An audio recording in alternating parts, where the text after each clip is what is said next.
दोस्तों 90 के दशक में अपने क्यूट से चेहरे और चुलबुले अंदाज के साथ अगर किसी अभिनेत्री ने दर्शकों का सबसे ज्यादा दिल जीता है तो वो अभिनेत्री हैं जूही चावला, जिनके बोलने के अंदाज से लेकर इनकी खूबसूरती ने हर किसी को इनका दीवाना बनाया। और यही वजह है कि ये टैलेंटेड अदाकारा आज भी दर्शकों के दिलों में बसती हैं। लेकिन बावजूद इसके दर्शक अपनी पसंदीदा अभिनेत्री के बारे में सब कुछ नहीं जानते। दर्शक नहीं जानते इनकी रियलिटी के बारे में, कि इनकी निजी जिंदगी से जुड़ी ऐसी कई सच्चाइयां हैं जिससे काफी सारे लोग अनजान हैं। आज की इस वीडियो में हम जूही चावला की सच्चाई जानने वाले हैं। दोस्तों मिड 80s और 90s की सबसे प्रसिद्ध और सबसे खूबसूरत एक्ट्रेसेस में से एक है जूही चावला। जूही चावला ने अपने करियर में एक से बढ़कर एक सफल फिल्में दी हैं और अपने पीक समय में ढेर सारी दौलत कमाई और फिर वही किया जो ज्यादातर एक्ट्रेसेस अपने अंतिम समय में करती हैं, एक अमीर आदमी से शादी करके सेटल हो जाती हैं। आज जूही एक रिस्पेक्टेड एक्ट्रेस हैं, अमीर पति, बच्चे, परिवार और एक आलीशान जिंदगी। लेकिन क्या ये सब इतना आसान होता कि अगर जूही चावला सीधे रास्ते चलती? बिल्कुल नहीं दोस्तों। आज की इस वीडियो में हम जूही चावला की उसी काली सच्चाई पर फोकस करने वाले हैं। जूही चावला के जन्म की बात करें तो 13 नवंबर 1968 को अंबाला हरियाणा में हुआ था। जूही के पिता एक IRS ऑफिसर थे और माँ एक बड़े होटल में हाउसकीपिंग हेड थी। जूही का एक बड़ा भाई था जिनका नाम था संजीव उर्फ बॉबी चावला, जो कि शाहरुख खान की कंपनी रेड चिल्ली प्रोडक्शन में CEO था। बॉबी की 2014 में मृत्यु हो चुकी है। जूही की एक बहन भी थी, लेकिन उनकी भी 2012 में कैंसर की वजह से मौत हो गई। जूही की शुरुआती पढ़ाई मुंबई से ही हुई थी, क्योंकि इनका पूरा परिवार जूही के जन्म के बाद मुंबई शिफ्ट हो गया था। जूही ने ग्रेजुएशन तक की पढ़ाई की है। साल 1984 में ही जूही ने मिस इंडिया कॉन्टेस्ट में हिस्सा लिया और विनर रही। इसके साथ ही 1984 में ही मिस यूनिवर्स में भी हिस्सा लिया और बेस्ट कॉस्ट्यूम का अवार्ड भी जीता था। जूही 1984 में सिर्फ 17 साल की थी और मिस यूनिवर्स कॉन्टेस्ट में इन्होंने स्विमिंग कॉस्ट्यूम पहनकर सनसनी मचा दी थी। आज स्विमिंग कॉस्ट्यूम पहनना नॉर्मल लग सकता है, लेकिन 1984 में ये इतनी कॉमन बात नहीं होती थी। उस समय अखबारों और रेडियो में जूही को काफी ज्यादा भला बुरा कहा गया था कि मिस यूनिवर्स कॉन्टेस्ट में हिस्सा लेने और जीतने की इनको इतनी ज्यादा भूख है कि इन्होंने इंडियन कल्चर को भी जरा भी तवज्जो नहीं दी। लेकिन जिसे शोहरत पानी हो दोस्तों, वो अच्छा बुरा नहीं देखता, जिस तरह जूही ने भी नहीं देखा। जूही मिस इंडिया बनी तो चर्चा में आ गई और इन्हें फिल्मों के ऑफर आने लगे। साल 1986 में जूही को पहली फिल्म मिली सल्तनत, जो कि एक मल्टी स्टारर मूवी थी। लेकिन इस फिल्म से जूही को कोई खास फायदा नहीं हुआ, क्योंकि ये बुरी तरह से फ्लॉप हो गई थी। इसके बाद 1987 में इन्हें दूसरी फिल्म कन्नड़ा लैंग्वेज में मिली।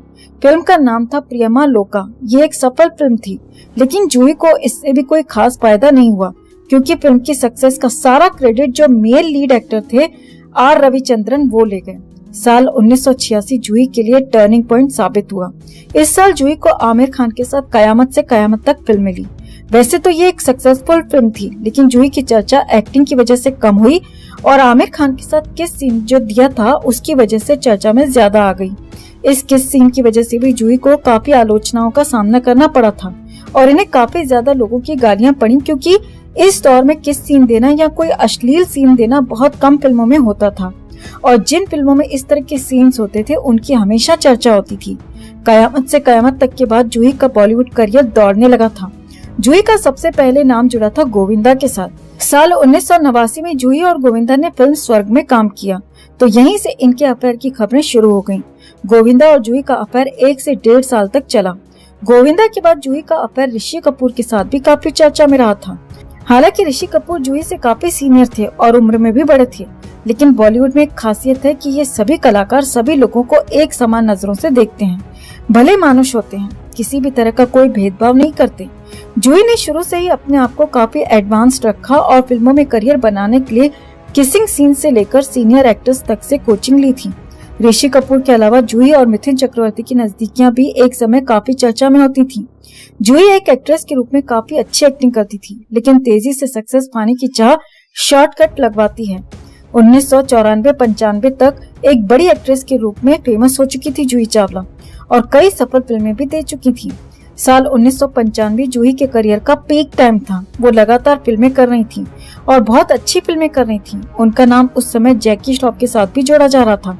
लेकिन तभी अचानक से जूही ने जय मेहता नाम के एक बड़े बिजनेसमैन से शादी करके सबको चौंका दिया। जय मेहता एक बिजनेस टाइकून हैं और मेहता ग्रुप के मालिक हैं। वो पहले से तलाकशुदा थे और बिरला ग्रुप के यश बिरला की बहन से उनकी पहली शादी हुई थी, लेकिन बाद में उनकी जो वाइफ थी एक प्लेन क्रैश में मारी गई थी। जूही चावला और जय मेहता एक दूसरे को लगभग 3 से 4 सालों से जानते थे। उसके बाद इन्होंने शादी कर ली। जय मेहता एक बिजनेस टाइकून है और यही कारण है कि वो फिल्मी कलाकारों से भी मिलते रहते थे। इसके साथ ही जय मेहता को अवार्ड शोज में भी अवार्ड देने के लिए गेस्ट के रूप में बुलाया जाता था। ऐसे ही एक अवार्ड शो के दौरान जूही और जय मेहता की राकेश रोशन ने जान पहचान करवाई। जय मेहता और राकेश रोशन आपस में काफी अच्छे दोस्त हैं। पहले जान पहचान हुई, फिर जय मेहता की नेटवर्क देखी गई, चेक किया गया, दिमाग घुमा, प्लानिंग हुई और झट से प्यार हो गया और इसके बाद तुरंत शादी। लोग जूही और जय मेहता की एज की बातें करते हैं, लेकिन इंटरनेट पर जब इन दोनों की एज देखी जाती है तो इन दोनों की एज में सिर्फ 6 से 7 साल का फर्क है, जो कि बहुत ज्यादा फर्क नहीं माना जा सकता। लेकिन जय मेहता की जो एज लिखी है उसके हिसाब से बहुत ज्यादा बूढ़े दिखाई देते हैं। दोनों की शादी हुई तो जूही को गोल्ड डिगर कहा जाने लगा और उन पर आरोप लगा कि इन्होंने जय मेहता से सिर्फ उनकी दौलत को देखकर शादी की है, क्योंकि जूही चावला जहां मिस इंडिया रह चुकी थी, बहुत ज्यादा खूबसूरत थी, अपने करियर में अच्छा भी कर रही थी। वहीं जय मेहता की बात की जाए तो वो दिखने में एकदम बुढ़े और बिल्कुल भी अट्रैक्टिव नहीं दिखते थे। यही कारण है कि जूही पर हमेशा पैसों के लिए शादी करने के आरोप लगे हैं। जूही ने कभी अपनी शादी को लेकर कुछ नहीं बोला, शायद उनके पास कोई जवाब नहीं था। जूही हमेशा ये जरूर कहती थी कि जय मेहता एक समर्पित हस्बैंड है और वो उनके लिए काफी लॉयल है। शादी के बाद जूही के 2 बच्चे हुए। दोनों बच्चों के नाम रखे गए जानवी और अर्जुन। जूही चावला श्रीदेवी को बहुत ज्यादा पसंद करती थी और श्रीदेवी की वजह से ही इन्होंने अपने दोनों बच्चों के नाम रखे थे। यही कारण था कि जूही ने श्रीदेवी की बेटी के नाम पर ही अपनी बेटी का नाम जानवी रखा और बेटे का नाम अर्जुन इसीलिए रखा क्योंकि श्रीदेवी का बेटा तो था नहीं, लेकिन उनके घर में अर्जुन नाम का एक सौतेला बेटा था, तो अर्जुन कहीं न कहीं श्रीदेवी से रिलेटेड था। तो ये बात खुद जूही ने अपने एक इंटरव्यू के दौरान कही थी कि उसने अपने दोनों बच्चों के नाम श्रीदेवी की वजह से ही रखे हैं। एक समय में जूही और शाहरुख खान का नाम काफी ज्यादा सुर्खियों में रहता था और उनके नाम की सबसे ज्यादा चर्चा जूही की शादी के बाद हुई।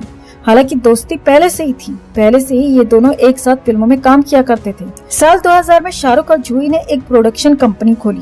प्रोडक्शन कंपनी का नाम था ड्रीम्स अनलिमिटेड। कंपनी के अंदर पहली फिल्म बनी फिर भी दिल है हिंदुस्तानी, जिसमें शाहरुख खान और जूही चावला ने खुद ही लीड रोल प्ले किया था। इसी कंपनी में जूही ने अपने भाई बॉबी चावला को CEO बनवाया और वही कंपनी का काम देखते थे जब तक उनकी डेथ नहीं हुई थी। जूही और शाहरुख खान का रिश्ता ऐसा रहा है कि ये दोनों कहने को तो बिजनेस पार्टनर हैं, दोस्त हैं, अभी भी इनकी दोस्ती है, लेकिन जूही शाहरुख खान की एक परमानेंट गर्लफ्रेंड की तरह है। ये बात आज की मीडिया में भले ही ना होती हो, लेकिन एक समय पर इन दोनों पर खुलकर आर्टिकल्स लिखे जाते थे और ब्लाइंड आर्टिकल्स में तो यहाँ तक कहा जाता था कि शाहरुख खान के साथ अपनी फिजिकल नीड्स पूरी करने के लिए जूही चावला है। जूही ने शाहरुख खान से रिश्ते बनाए रखने के लिए ही अपने पति जय मेहता से IPL में निवेश कराया था। जूही और शाहरुख खान IPL में कोलकाता टीम के को-ओनर हैं। IPL टीम मिलने के बाद जूही को अपने टीम के कई विदेशी प्लेयर्स के साथ after match party, late night parties करते हुए देखा गया था, एंजॉय करते देखा गया था। आफ्टर मैच पार्टीज में पार्टी कम होती है और अय्याशी का तैलाब ज्यादा होती थी और इसमें पार्टी एस्कॉर्ट से लेकर हर तरह का नशा होता था। ये आफ्टर मैच पार्टीज बाद में बहुत ज्यादा बदनाम हो गई थी और यही वजह थी कि आफ्टर मैच पार्टी पर हमेशा के लिए रोक लगा दी गई। लेकिन जूही चावला ने क्रिस गेल, गौतम गंभीर, ब्रेट ली और जेसन होल्डर जैसे क्रिकेटर्स को रात रात भर क्रिकेट की बारीकियां सिखाई हैं। IPL टीम जूही के लिए एक वरदान की तरह है। पर्दे के पीछे जूही क्या करती है ये एक अलग बात है, लेकिन आज के समय में जूही चावला खेती करने के फोटो सोशल मीडिया पर डालती रहती हैं। 5G जैसे गंभीर मुद्दों पर कोर्ट में PIL लगाती हैं और अपने आप को डाउन टू अर्थ के साथ साथ सामाजिक और जागरूक नागरिक के रूप में पेश करती रहती हैं। लेकिन ये अपने आप को महान दिखाने का एक नाटक भर है। ये वैसे ही है कि पहले कोई शराब और सिगरेट बेचकर कैंसर जैसी बीमारी को बढ़ावा देता है और बाद में कैंसर के लिए अस्पताल खोलकर समाज सेवा का ढोंग करता है। जूही ने किसिंग सीन से शुरुआत करके बड़े बड़े एक्टर्स से रिश्ता बनाकर फिल्में की, A-लिस्टर एक्ट्रेस बनी और पैसों के लिए शादी के नाम पर पुरानी फिएट कार में बैठ गई। खैर, आज जूही चावला या फिर इनके जैसे 50+ वाले कलाकार भले ही इज्जतदार बनने का नाटक करते हों, लेकिन यंग एज में इन्होंने जो किया या जो पर्दे के पीछे किया या जो आज भी कर रहे हैं, इसे ना तो झुटलाया जा सकता है और ना ही सोशल मीडिया के जमाने में इसे छिपाया जा सकता है। तो दोस्तों, आज की इस वीडियो के लिए इतना ही। अगर आप भी जूही चावला को लेकर हमारी बातों से सहमत हैं, तो कमेंट में आप भी अपनी बात, अपनी राय जरूर रखें और वीडियो को ज्यादा से ज्यादा लाइक और शेयर कर अपना प्यार और सपोर्ट भी जरूर दिखाएं।